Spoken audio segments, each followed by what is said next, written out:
सभी भाई बहनों को यीशु के पवित्र नाम में जय मसीह। आज मैं एक बहुत महत्वपूर्ण विषय पर बात करने वाला हूँ। तो आज का हमारा महत्वपूर्ण विषय है यीशु के नाम से चंगाई कैसे पाएं। जैसा कि आप जानते हैं, प्रभु यीशु में बहुत ज़्यादा धनवान लोग, बहुत ज़्यादा संपन्न लोग, बहुत ज़्यादा सुख सुविधाओं से लैस लोग, ऐसे लोग परमेश्वर में नहीं जाते हैं। परमेश्वर में कौन लोग जाते हैं? जिनके पास कोई गंभीर बीमारी होती है, बहुत ज़्यादा बीमारी का इलाज कराते कराते परेशान हो चुके हैं, या जिनके घर में बहुत ज़्यादा किचकिच होता है, छोटी छोटी बात पर लड़ाई झगड़ा रहता है, घर में शांति नहीं रहती है, किसी को संतान नहीं होता है। तो यही लोग जो परेशान हैं, जो सताए हुए लोग हैं संसार में, ऐसे ही लोग परमेश्वर में जाते हैं। इस उम्मीद से जाते हैं कि प्रभु यीशु में जाने से हमारी जो दुख है, हमारी जो तकलीफ़ है, हमारी जो समस्या है वो ख़त्म हो जाएगी। लेकिन कभी कभी ऐसा होता है, जो नया मसीह भाई बहन प्रभु यीशु को स्वीकार करता है, प्रभु यीशु में जाता है, उसकी जो समस्या जल्दी ठीक नहीं होता है। 1 साल, 2 साल, 3 साल लग जाता है।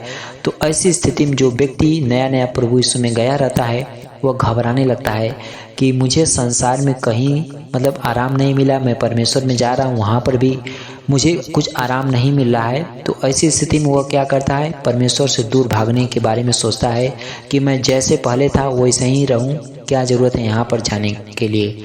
तो मैं उन सभी भाई बहनों से कहता हूँ कि आपकी जो समस्या है, जो परेशानी है, जो गरीबी है, जो बीमारी है, आप उससे घबराइए मत, प्रभु यीशु में बने रहिए। प्रभु यीशु ही उसको दूर करेंगे। कैसे दूर करेंगे, उसको ध्यान से सुनिए।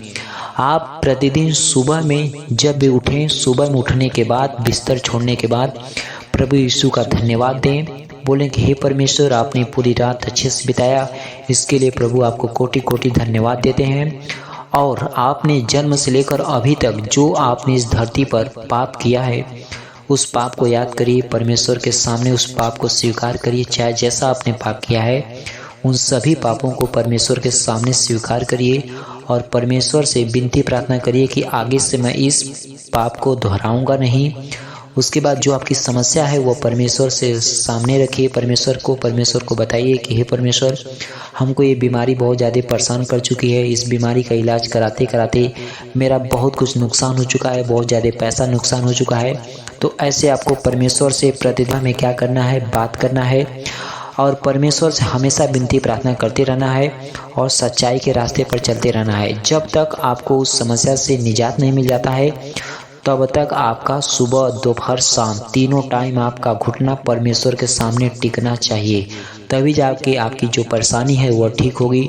सुबह, दोपहर, शाम, ज़्यादा नहीं आपके पास टाइम है, आप कहीं काम वाम करते हैं, तो कम से कम 20 मिनट या आधा घंटा सुबह, दोपहर, शाम तीनों टाइम आप क्या है कि प्रार्थना करिए।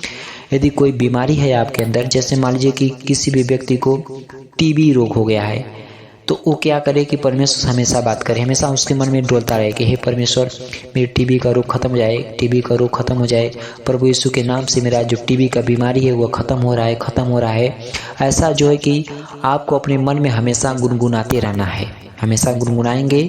ऐसी स्थिति में आप परमेश्वर से हमेशा कनेक्ट रहेंगे, यानी हमेशा जो दिमाग है आपका परमेश्वर के ही पास रहेगा।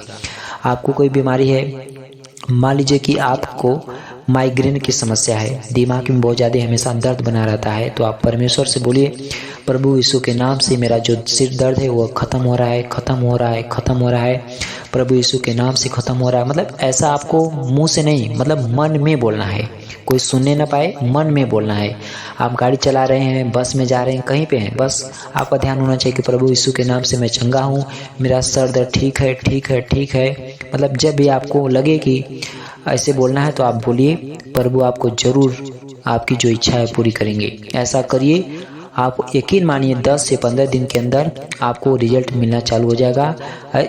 क्यों मिलना चालू हो जाएगा? क्योंकि आप हमेशा परमेश्वर की उपस्थिति में बने रहेंगे। ऐसे क्या होता है कि प्रभु से आपका जुड़ाव लगा रहता है। और जो भी आप काम करिए, परमेश्वर का धन्यवाद करके कोई भी काम करिए। निराश मत होइए अपनी ज़िंदगी में, क्योंकि जो ज़िंदगी है इसमें दुख और सुख दोनों लगा रहता है। आप परमेश्वर के पास आ गए हैं, यानी सच्चे खुदा के पास आ गए हैं। आपकी जो समस्या है नहीं ठीक हो रहा है, एक साल, 2 साल, 3 साल, लेकिन आपकी समस्या 100% ठीक होगा, क्योंकि मैं जानता हूँ प्रभु खुशी देने वाला है, प्रभु सब कुछ देने वाले हैं। तो आप निराश मत होइए, हमेशा सुबह दोपहर शाम तीनों टाइम आप प्रार्थना करिए। हो सके तो आप अगर व्रत रहने में, फास्टिंग रहने में सक्षम हैं तो आप फास्टिंग रह सकते हैं शुक्रवार के दिन। अगर आपका मन किसी और दिन है तो उस दिन भी रह सकते हैं, लेकिन सबसे अच्छा प्रभु यीशु का जो फास्टिंग है, व्रत है, वह शुक्रवार को माना जाता है। जब भी आप फास्टिंग रहें, अगर मान लीजिए कि आपका स्वास्थ्य ठीक नहीं है तो आप नहीं भी रह सकते हैं, अगर ठीक है तो आप रह सकते हैं। वो आप दिन में चाय वो पी सकते हैं, जो पीने वाला चीज़ है चाय है वो एक बार पी सकते हैं, या कोई जूस वूस है उसको आप पी सकते हैं।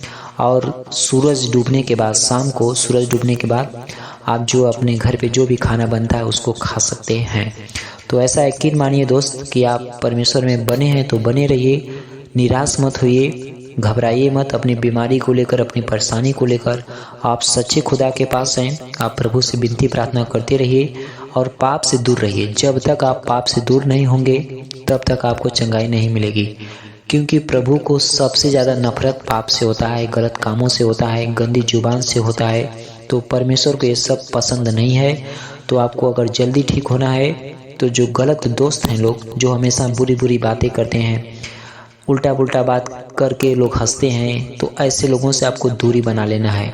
अगर ऐसे लोग करते हैं तो उनसे अपना दोस्ती मान लीजिए, तोड़ ही दीजिए, कोई ज़रूरत नहीं है ऐसे दोस्तों से। आप अपने घर पर रहिए, या जो मसीह भाई बहन रहते हैं उनके साथ संगति करिए, क्योंकि आप ऐसे लोगों के साथ रहेंगे जो हमेशा एक दूसरे की बुराई बतियाते हैं, किसी को देखकर उल्टा पुल्टा कमेंट करते हैं। तो ऐसे लोगों के पास यदि आप रह रहे हैं तो परमेश्वर आपसे खुश नहीं होगा। आपकी जो तकलीफ है, समस्या है, जिस की तिस बनी रहेगी। अगर आपको ठीक होना है, परमेश्वर में है, तो आप पाप से बचिए, गलत लोगों की संगति से बचिए, जो हमेशा एक दूसरे की बुराई बतियाते रहते हैं। ऐसे लोगों से अपना रिश्ता तोड़िए, अपना रिश्ता परमेश्वर के साथ जुड़िए। आपकी जो समस्या है परमेश्वर के सामने सुबह दोपहर शाम हमेशा उनसे बात करिए मन में कि प्रभु मेरी ये समस्या है, इसको ठीक करिए, ठीक करिए, ठीक करिए। मैं प्रभु यीशु के नाम से, मुझे उम्मीद है कि ये ठीक हो जाएगा, ठीक हो जाएगा, ठीक हो जाएगा। ऐसा करिए और जो भी काम स्टार्ट करिए प्रभु का धन्यवाद करके स्टार्ट करिए। आप यकीन मानिए 10, 15, 20, 25 या 1 महीने के अंदर आपको रिजल्ट मिलना स्टार्ट हो जाएगा, क्योंकि ऐसा मैं करके देख चुका हूँ। और मैं परमेश्वर का जो प्रार्थना है, जो वचन है, इसको बताने का मैं प्रयास करता हूँ। अगर प्रभु का जो वचन है, प्रभु का जो प्रार्थना है, प्रभु के बारे में अगर कोई भी बताने में बात हमसे अगर त्रुटि हो जाता है, गलती हो जाता है, तो आप लोग क्षमा करिए। अगर आपके पास जो भी समस्या है, कोई बीमारी है, कोई दुख है, कोई तकलीफ है, आप उसको अपना नाम, पता, कौन सी बीमारी है, उसको लिखकर इसमें कमेंट कर सकते हैं, ताकि मैं आपसे आपके लिए उस प्रार्थना कर सकूं। तो जय मसीह।